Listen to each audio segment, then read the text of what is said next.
Indray Mandeha Monja fa tenana fonja ilay resaka tafalentika latsapaka ao ampokoa teny mahasoa tsy mba kitoto tenin'olonty mianatranatra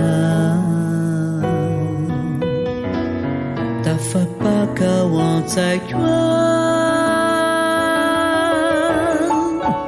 betsaka tsiritra ireo ditra manavananay ka tsy tamtinao ny mijery ay mivalina ankady tsy miady sao be desinao fa tinao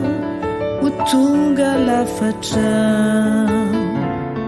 ka iveriny indray ilay sao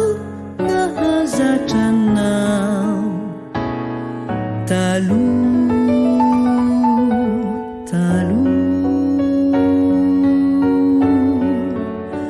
efa elabe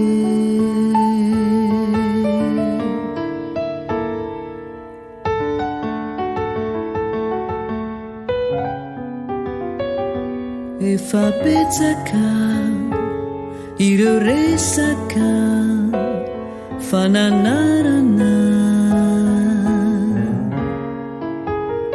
fireo teninao mandona mafy ao ampokoa ka iezakao ankatoanao manombokiza isaorako anao zay ho fiainako vaovao